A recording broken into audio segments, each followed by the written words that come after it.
வணக்கம் நண்பர்களே. மரணம் கால்களிலிருந்து தான் தொடங்குகிறது என்று நீங்கள் ஒருபோதும் கேட்டதுண்டா? முதலில் இதை கேட்டால் உங்களுக்கு இது ஒரு மிகைப்படுத்தப்பட்ட ஒரு கூற்றாக தோன்றலாம். ஆனா இதற்கு பின்னால ஒரு ஆழமான உண்மை இருக்கிறது. ஜப்பான் மற்றும் இந்தியாவின் பாரம்பரிய மருத்துவ முறைகள்ல ஒரு பொதுவான கருத்து உள்ளது. அது என்னவென்றால், மனிதனுடைய முதுமை முதல்ல கால்கள்ல தான், அது கால்களின் பலவீனத்துல இருந்து தான் வெளிப்பட தொடங்குகிறது. ஒரு மனிதன் சுதந்திரமாக நடக்க முடியாமல் போகும்போது அவரதுடைய வாழ்க்கை தரமும் மெதுவாக குறைய தொடங்குகிறது. கால்கள் உடலின் அடித்தளம். ஒரு வீட்டின் அடித்தளம் பலவீனமானால் அந்த வீடு நிலைக்காது. அது போலதான் கால்களுடைய பலவீனமான உடலுடைய மொத்த ஆரோக்கியமும் பாதிக்கப்படும். ஸோ அதனாலதான் கால்கள் ரொம்ப ரொம்ப முக்கியம். இன்னைக்கு வீடியோல நம்ம விரிவா பார்க்க போறது, வயது அதிகரிக்கும் போது கால்களில வலி மற்றும் இறுக்கம் ஏன் வருது, கால்கள்ல பலத்தை மீண்டும் பெற உதவக்கூடிய 3 முக்கியமான விஷயங்கள் என்ன, அதை பார்க்க போறோம். எளிய பழக்கங்களால கால்களை இரும்பு போல பலமாக்குவது எப்படி, எல்லாத்தையும் தான் நம்ம இந்த வீடியோல பார்க்க போறோம். அதுக்கு முன்னாடியே முன்கட்டி தரக்கூடிய ஆபத்தான எச்சரிக்கையான அறிகுறிகள் என்ன, இன்னைக்கு வீடியோல முழுமையா நம்ம எல்லாத்தையும் பார்க்க போறோம். ஸோ இந்த வீடியோல கூறப்பட்ட தகவல் எல்லாமே உங்களுக்கு பயனுள்ளதாக இருக்கும். கண்டிப்பா இந்த வீடியோ உங்களுடைய ஆரோக்கியத்திற்கு ரொம்ப ரொம்ப முக்கியமான ஒரு வீடியோவா இருக்கும். உங்கள் ஆரோக்கியம் உங்கள் கையில்தான். அதனால வீடியோவை முழுமையா பாருங்க. வயது அதிகரிக்கும் போது ஏன் கால்கள் பலவீனமாகிறது?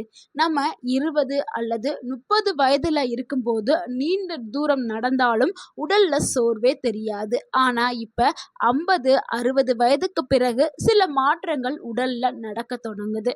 அதுல முதலாவது மாற்றம் தசை சதை குறைதல் தாங்க.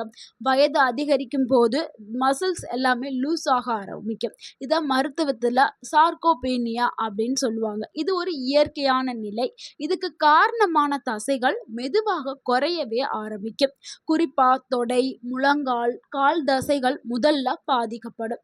அதனாலதான் சிலர் படிக்கட்டுல ஏறும்போது மூச்சு வாங்குது அப்படின்னு சொல்றாங்க. அடுத்து இரண்டாவது விஷயம் என்னன்னா, ரத்த ஓட்டம் குறைய ஆரம்பிக்கும். நமது இதயம் ரத்தத்தை கால்கள் வரைக்கும் அனுப்புது. ஆனா வயதுடன் ரத்த நாளங்கள் இறுகி இறுக்கமாகி ரத்த ஓட்டம் குறைய ஆரம்பிக்குது. ஸோ ரத்த ஓட்டம் உடல்ல சீரா இருந்தாதான் நம்மளுக்கு வலியே இருக்காது. ஸோ இது வயது அதிகரிக்க அதிகரிக்க அந்த ரத்த நாளங்கள் இறுகி ரத்த ஓட்டம் குறையுது. இதனால கால்கள் குளிர்ச்சியான ஒரு உணர்வு ஏற்படுறது, விரைவில் சோர்வு அடைகிறது, நடக்கும்போது வலி ஏற்படுறது எல்லாமே வருது. அடுத்து மூன்றாவது விஷயம், நரம்பு பலவீனம். நரம்புகள் சரியாக வேலை செய்யாவிட்டால் கால்கள் மரத்து போதல், ஊசி குத்துவது போன்ற உணர்வு, எரிச்சல் போன்ற அறிகுறிகள் வரும். நான்காவது விஷயம், கால்சியம் மற்றும் விட்டமின் டி குறைபாடு. எலும்புகள் வலுவாக இருக்க இந்த 2 சத்துக்கள் மிக மிக அவசியம். இது குறைஞ்சிச்சுன்னா மூட்டு வலி, எலும்பு பலவீனம், அடிக்கடி விழுதல் போன்ற பிரச்சனைகள் உருவாகும். உடல் தரக்கூடிய எச்சரிக்கை மற்றும் அறிகுறிகளை நம்ம பார்த்துடலாம். உடல் நமக்கு முன்கூட்டியே சில அறிகுறிகளை தருது. ஆனா நீங்க அதை அலட்சியம் செய்யக்கூடாது. அந்த அறிகுறிகளை நீங்க கவனிச்சுட்டு அதுக்கேற்ற மாதிரியான பழக்கங்களை நீங்க மேற்கொள்ளணும். முதல் அறிகுறி என்னன்னா, காலையில எழுந்த உடனே கால்களை நேராவே வைக்க முடியாம ஒரு சூழ்நிலை உருவாகிறது. இரண்டாவது அறிகுறி, சிறிது தூரம் நடந்தாலே கால்கள்ல வலி ஏற்படுறது. மூன்றாவது அறிகுறி, இரவுல தூங்கும் போது தசைகள்லாம் இழுத்து பிடிக்கிறது, அதாவது லெக் கிராம்ஸ் வர்றது. நான்காவது அறிகுறி, அடிக்கடி தடுமாற்றம் ஏற்படுறது. ஐந்தாவது அறிகுறி, நாற்காலியிலிருந்து எந்திரிக்கும் போது சிரமம் ஏற்படுறது. இந்த அறிகுறிகள் இருந்தா உடனேயே வாழ்க்கை முறையா மாற்ற வேண்டுங்க.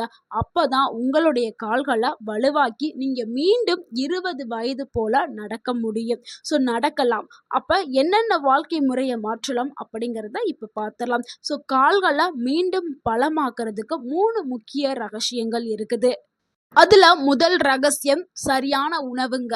ஸோ உணவுங்கிறது ரொம்ப ரொம்ப முக்கியம். நம்மளுடைய பாடிய பில்ட் பண்றதுக்கு புரோட்டீன் ரொம்பவே முக்கியங்க.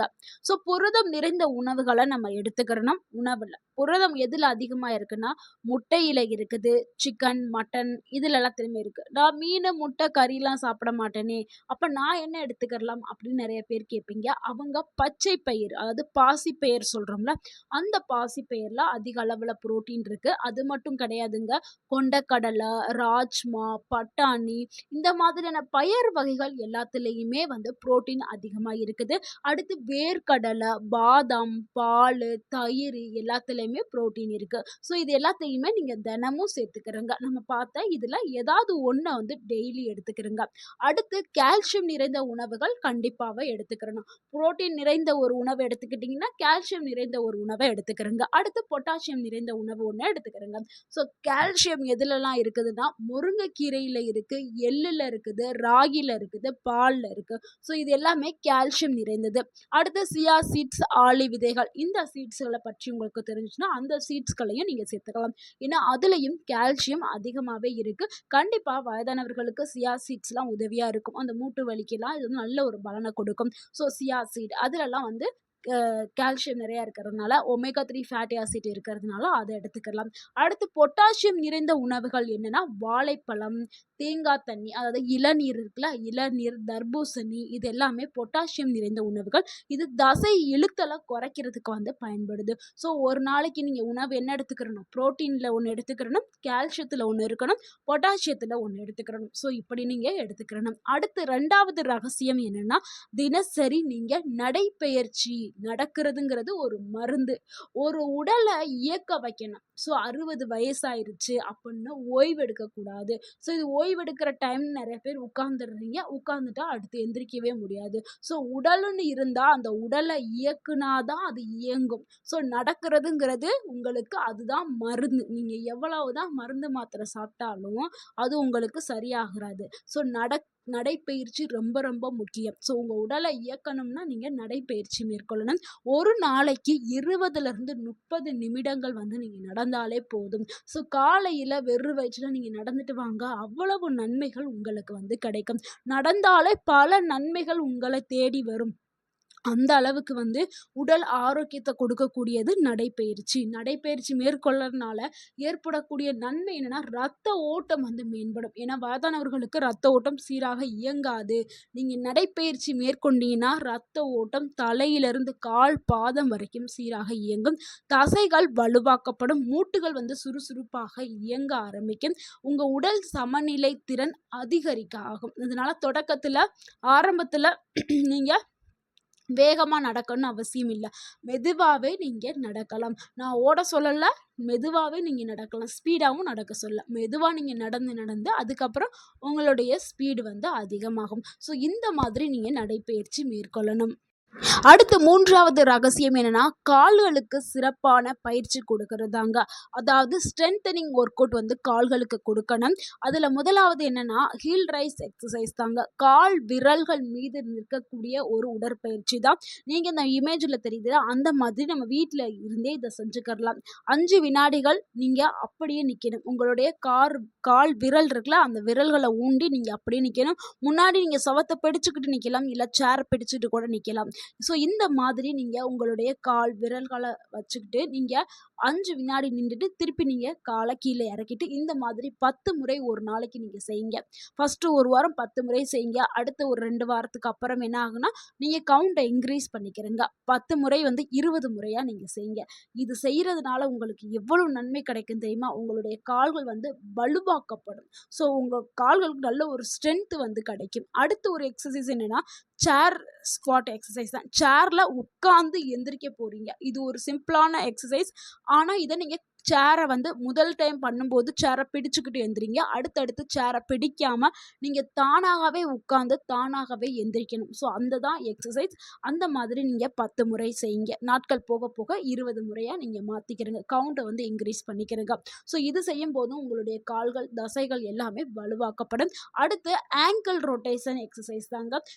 கால்கள வட்டமா சுழற்சி பண்ணணும். இந்த மாதிரி செய்றதுனால ரத்த ஓட்டம் வந்து உடலுக்கு அதிகரிக்கும். ஸோ கால்கள இடது இடதுபுறமாகவும் வலதுபுறமாகவும் மாற்றி மாற்றி நீங்கள் இப்படி சுழற்சி பண்ணிகிட்டே வந்தீங்கன்னா உங்களுக்கு ரத்த ஓட்டம் சீராக இருக்கும். அடுத்து ஜப்பானிய மக்கள் பின்பற்றிய பழக்கத்தை பார்க்கலாம். உலகிலே அதிக ஆயுள் காலம் கொண்ட மக்கள் ஜப்பானியர்கள் தான் முக்கிய இடத்தை பிடிச்சிருக்காங்க. அவர்களுடைய சில எளிமையான பழக்கங்களை பார்க்கலாம். அவங்க தினமும் நடைப்பயிற்சி மேற்கொள்வார்கள். தரையில உட்கார்ந்து எந்திரிப்பாங்க. இப்ப சாப்பிட்றதா இருந்தா என்ன பண்ணுவாங்க, நம்ம ஆட்கள்னா டைனிங் டேபிள். ஆனா அவர்கள் தரையில உட்கார்ந்து சாப்பிட்டு எந்திரிப்பாங்க.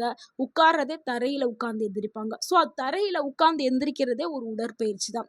அடுத்து தோட்டத்து வேலைகள். அவங்களுக்கு இந்த கார்டனிங் பண்றதுலாம் ரொம்ப பிடிக்கும். ஸோ சுறுசுறுப்பா அவங்க வேலையை அந்த தோட்டத்து வேலையை செய்யும்போது மன அழுத்தமும் குறைக்கப்படும். ஸோ மன அழுத்தத்திலிருந்து விடுபடுறதுக்கு அது ஒரு விஷயமா இருக்குது. அதே மாதிரி சுறுசுறுப்பான வாழ்க்கை, இவை எல்லாம் தான் சேர்ந்து அவங்களுடைய கால்களை வலுவாக வச்சிருக்கு.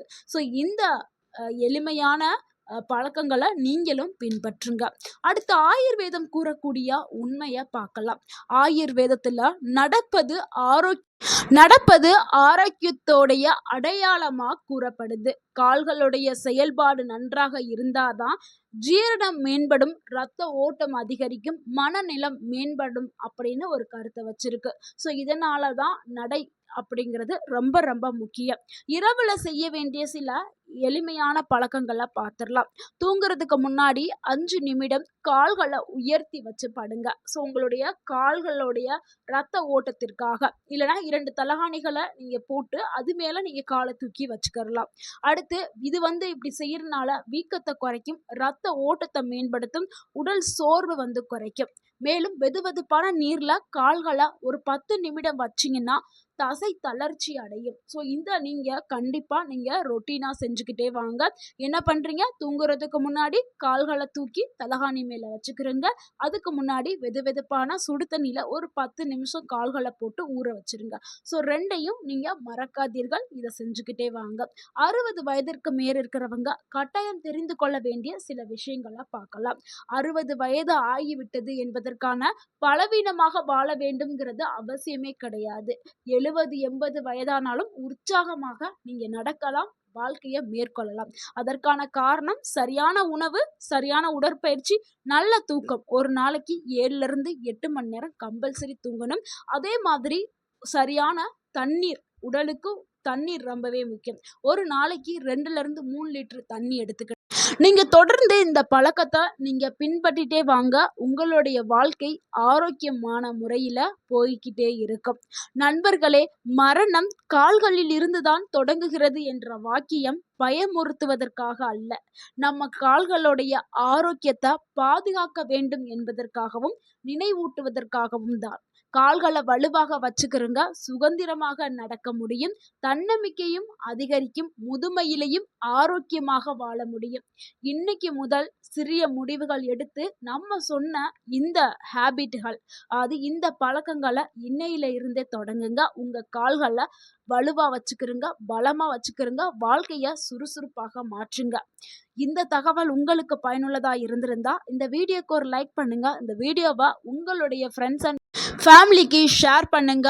மறக்காம நம்ம சேனலை சப்ஸ்கிரைப் பண்ணுங்க, சப்போர்ட் பண்ணுங்க, கமெண்ட் பண்ணுங்க. தேங்க்யூ ஃபார் வாட்சிங் அண்ட் வாழ்க வளமுடன். உங்கள் ஆரோக்கியம் உங்கள் கையில்தான். நன்றி, வணக்கம்.